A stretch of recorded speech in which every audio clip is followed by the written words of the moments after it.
Salut à tous, bienvenue dans les brèves de l'Écho.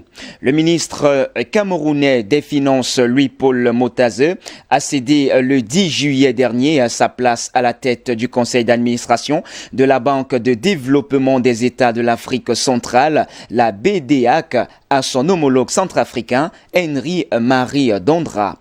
Ce dernier a adressé ses remerciements à M. Louis-Paul Motazeu pour son estimable contribution à la modernisation du fonctionnement de la banque et aux bons résultats obtenus par l'institution tout au long de sa mandature.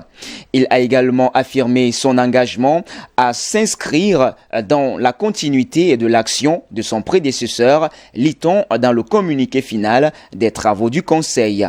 Au moment où le Cameroun quitte la présidence de la BDAC, l'institution affiche des indicateurs clés en hausse. Un résultat net bénéficiaire de 15,24 milliards de francs CFA en 2019 contre 11,53 milliards de francs CFA en fin 2018, soit une hausse de 32%. Le produit net bancaire, en hausse de 4%, est porté à 20,15 milliards de francs CFA en 2019 contre 19,40 milliards de francs CFA au titre de l'exercice 2018.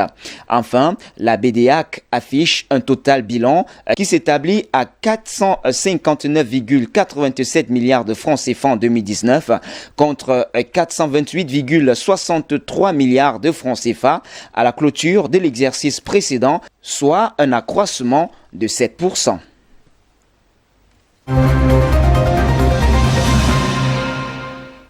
Fin avril 2020, l'encours de la dette publique à garantie publique du Cameroun est estimé par l'autorité nationale en charge du crédit à 8 826 milliards de francs CFA, soit à 38,6% du produit intérieur brut.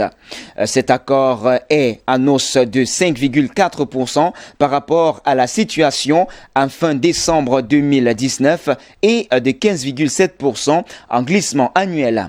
La dette du pays, selon le ministère des Finances, a augmenté de plus de 34% en 2 ans, du fait, entre autres, des décaissements sur les appuis budgétaires obtenus dans le cadre du programme économique et financier, le PEF, en cours avec le Fonds monétaire international, soit plus de 578 milliards.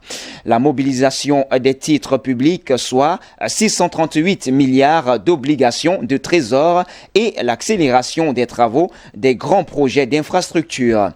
En termes de représentation, le portefeuille de la dette publique est constitué en fin avril 2020 de 99,6% de dette publique directe évaluée à 8 791 milliards, soit environ 38,4% du PIB, dont 1049 milliards d'appui budgétaire et 0,4% de dette avalisée par l'État à hauteur de 36 milliards de francs CFA, soit 0,2% du PIB. La dette publique directe est constituée de 75,7% de dette extérieure et 24,3% de dette intérieure. En fin décembre 2019, la dette du Cameroun était essentiellement constituée de dette directe composée à 76,7% de dette extérieure et 23,3% de dette intérieure. La cible dans la stratégie d'endettement à moyen terme 2020-2022 est une composition d'un portefeuille de 77% de dette extérieure et 23% de dette intérieure en fin 2020.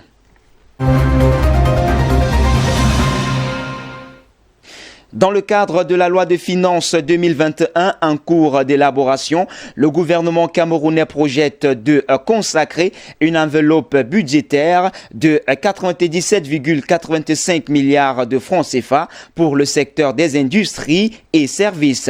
Cette dotation, apprend-on, est principalement orientée vers l'opérationnalisation du plan directeur d'industrialisation, le PDI, la promotion du label Made in Cameroun Cameroun à travers la construction d'un laboratoire de métrologie, l'accompagnement des structures d'encadrement des artisans, la promotion de l'artisanat local et la mise en place des pépinières d'entreprises dans la localité d'Edea.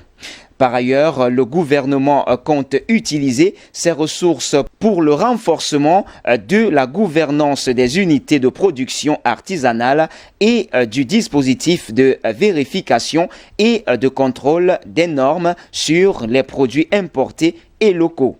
La poursuite de l'aménagement des sites touristiques prioritaires et l'accompagnement des acteurs miniers artisanaux en matière de production et de commercialisation des substances minérales à travers la canalisation de l'or. C'est également grâce à cette enveloppe budgétaire que l'État compte achever et opérationnaliser les premières zones économiques prioritaires à Douala, Kribi, Limbe et Maroua.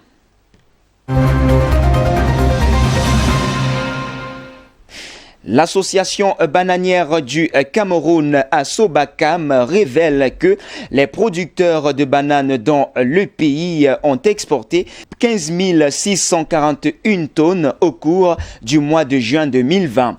En glissement annuel, cette performance est en hausse de 10%, soit plus de 1436 tonnes en valeur absolue par rapport aux 14 205 tonnes exportées au cours de la même période en 2019.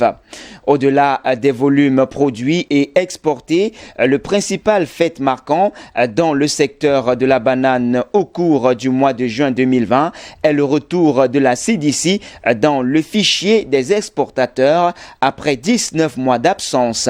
Mais l'augmentation des exportations enregistrées au 6e mois de l'année courante est surtout le fait de la Société des plantations du Haut-Pendja, filiale locale de la compagnie fruitière et leader du marché. En effet, cette entreprise a vu ses exportations progresser de 931 tonnes entre juin 2019 et juin 2020, passant de 13 021 à 13 952 tonnes.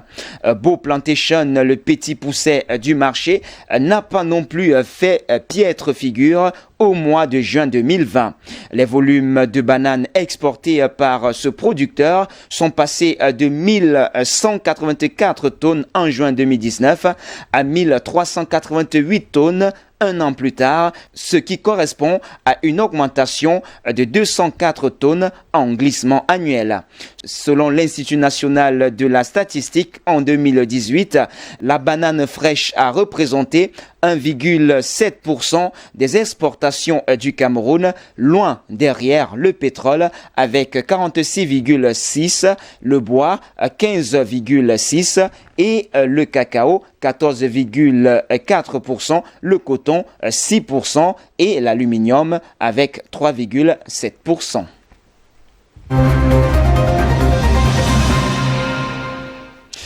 Hors de nos frontières, à présent par matière première encore, le pétrole. Les exportations libyennes de pétrole avaient redémarré en fin de la semaine dernière, mais elles sont de nouveau bloquées par l'armée de Khalifa Haftar, toujours en désaccord sur le partage des revenus avec le gouvernement de Tripoli. La compagnie nationale NOC était pourtant optimiste vendredi puisqu'elle avait levé la procédure de force majeure qui lui permettait de ne pas respecter ses obligations contractuelles vis-à-vis de ses clients. Le gisement géant de Libye, Charara, s'apprêtait à produire de nouveau. Un tanker était également en cours de chargement dans le port de Sirte avec 330 000 barils en destination de l'Italie. Mais coup de théâtre samedi soir, un communiqué de l'armée de libération nationale de Khalifa Haftar a tout stoppé.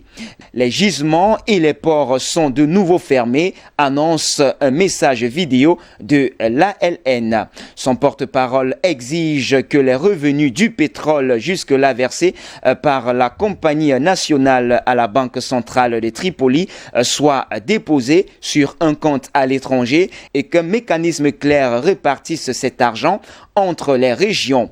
La LN réclame aussi un audit des dépenses de la Banque centrale qu'elle accuse de financer les mercenaires étrangers au profit du gouvernement de Tripoli. Eh bien, c'est tout pour les brefs de l'écho de ce jour, mesdames, mesdemoiselles et messieurs. Merci de nous avoir suivis. Les informations se poursuivent sur nos antennes d'IBS Télévision.